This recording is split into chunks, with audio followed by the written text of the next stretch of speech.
Sa pagpapatuloy ng impeachment trial ni Chief Justice Renato Corona, inamin ni Land Registration Authority Administrator Eulalio Diaz III na hinanda na niya ang listahan ng umunoy ari-arian ng punong maestrado bago pa man humingi ng tulong ang prosekusyon.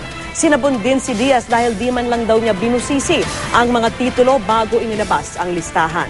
Saksi si Sherian Torres.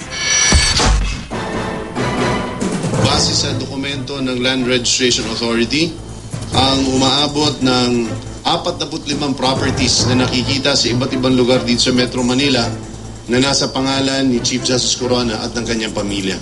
Ang pahayag na ito ng prosekusyon 4 na araw bago ang pagsisimula ng impeachment trial ni Chief Justice Renato Corona. Nag-ugas sa listahang inilabas ni Land Registration Authority Administrator Attorney Eulalio Diaz III.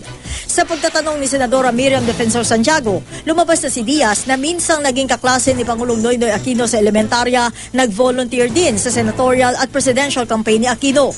Siya rin ang tumayong Chief Legislative Staff at Chief Political Officer ni Aquino sa Senado mula 2007 hanggang 2009. Ang ugnayang ito ang dinikdik ng senadora ng usisain ng paglalabas ni Diaz ng listahan ng umano'y 45 ari-arian ng punong maestrado. Who was the appointing authority? The President, Your I Honor. didn't hear you correctly. Who was your appointing authority? The President, Your Honor. The President. And you knew already when you issued the certification that it was the President of the Philippines whom you have served and supported for many years who wants the Chief Justice to be impeached. Answer yes or no. It didn't appear that way to me, Your Honor. Ah, really? Didn't you ask? Since this was already brewing into a political firestorm, didn't you ask your people? Is there a way we can filter information so that I will be committed only to issuing the titles that have not been cancelled or which are still valid as of the day I print them? That was not the intention of the requester, Your Honor. What was the request then? To get any information relative to the Therefore, it was a dragnet. Is that what you're trying to say? Drag a net as widely as possible and then give me all the names related to these people. That's it?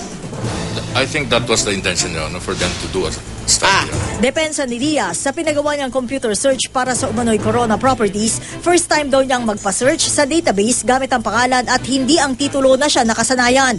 Kaya maging ang mga kapangalan daw ni Chief Justice, kanyang asawa at mga anak at manugang, lumabas din daw sa search. You were an automaton. Sino ngayon may kasalanan? Prosecution o ikaw? Answer me. Look in my eyes. Look me in the eye. I have no fault here, Your Honor. Wala ka. At least sila. I'm not saying that either, Your Honor. I'm sorry? I'm not also saying that, Your Honor. You're not saying that. All right. What are you saying? Whose fault is it? Someone is at fault here. I wouldn't know, Your Honor. As far as I commend your ignorance, Mr. Administrator. You are guilty of negligence. Not only of negligence, but of gross negligence. Either you or the prosecution, nobody else. I did not have to review these documents lest I be found biased to one party. Huh? You are going to review an official. You intended to review an official document, and you abstain from reviewing because you might be accused of being biased, just checking for the facts. Is that what you're trying to tell me? Look at me, straight in the eye. That's what you're trying to tell me? We're both graduates of law school and we're both registered lawyers, and that's what you're trying to tell me? Yes, Your Honor. Gihit ng senadora, di raw dapat basta-basta naglabas ng listahan si Diaz na naglalaman ng mga pangalan ng mga taong di naman daw sangkot sa impeachment case. I believe as a judge that you are standing on the very brink of pushing the envelope. You're right there on the cliff. All I have to do is put out one finger and you'll fall right down. As for the liability of prosecutors, I ask you gentlemen to study your canons of judicial conduct. You are teetering on the brink of criminality. Sa pagtatanong ni Senadora Loren Legarda, sinabi ni Diaz na inabot daw ng 2 hanggang 3 araw ang search para sa mga umano'y Corona properties. Tanong naman ni Senador Bongbong Marcos, bakit name search imbes na title search ang ginawa ni Diaz? Why did you discontinue using this method of searching, of computer searching, after you had generated this list? Because, Your Honor, we realized that we have to come up with some rules and regulations also for a name search. Did you warn the prosecution team that there may be weaknesses in the system that you used to generate this list? There was no weakness in the system, Your Honor. And there's no weakness in the system, so why are you not using it? We used it, Your Honor. Yes, once. Why are you not using it now? Because if it is perfect, if it is working so well. The rules, Your Honor, does not apply to the system that we're using, but on the request that will be granted, Your Honor. Sa tanong naman ni Presiding Officer Juan Ponce Enrile kung bakit di sa hometown ng punong maestrado sa Batangas sinimulan ang search sa mga ari-arian, sabi ni Diaz, gusto raw nilang mapabilis ang proseso. Bakit hindi mo inumpisa ng search doon sa Batangas? Hindi pa computerized doon, Your Honor. Kahit na, bakit hindi mo itinuloy sa Batangas? Dahil alam mo na humihingi ng tulong sa iyo yung prosecution, kaya tinawagan ka upang malaman kung may ari-arian ang nakasakdal sa impeachment case na ito na hindi niya isinama sa kanyang SALN. Bakit dito ka nag-umpisa sa Maynila, hindi doon sa kanyang probinsya? No, probably, Your Honor, because it's a convenience, Your Honor, of generating title search through the computer, Your Honor. Ay, gusto mo madalian na magkaroon ng ebidensya kontra sa nakasakdal, ganun ba? Actually, yung mga dokumentong unang inirelease namin, nasa opisina ko na po. Kasi po, even before that, humihingi na po ang mga kaibigan natin sa media. Maybe I should have done it. I should have done it, Your Honor. It never occurred to you, no? Yes, Your Honor. Kaya tinanong ni Enrile ang prosekusyon. Alam daw ba nilang may nakahanda ng listahan si Diaz bago pa tumawag si lead prosecutor Niel Tupas Jr.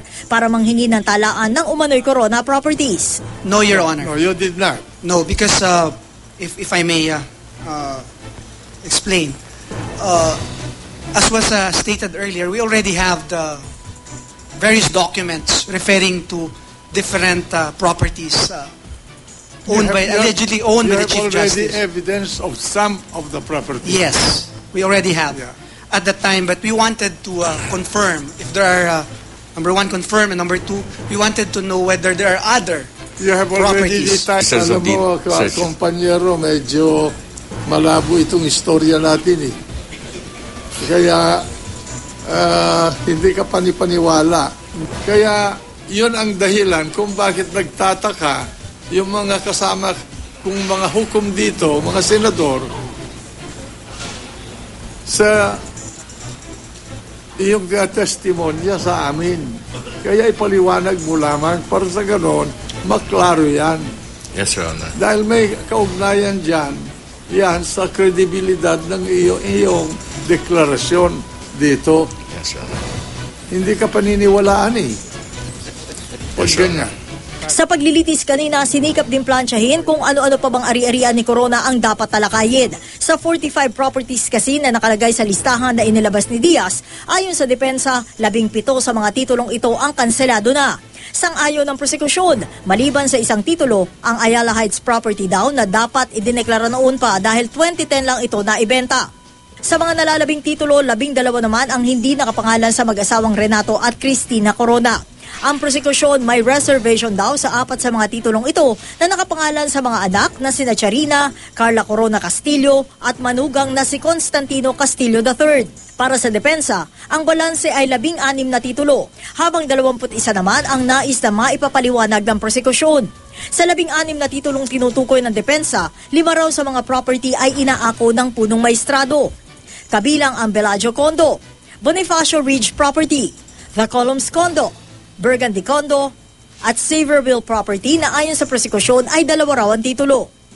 Pinagsusumite ng korte ang magkabilang panig na memorandum kaugnay sa listahan ng mga ari-arian. Ako si Sharian Torres, ang inyong saksi.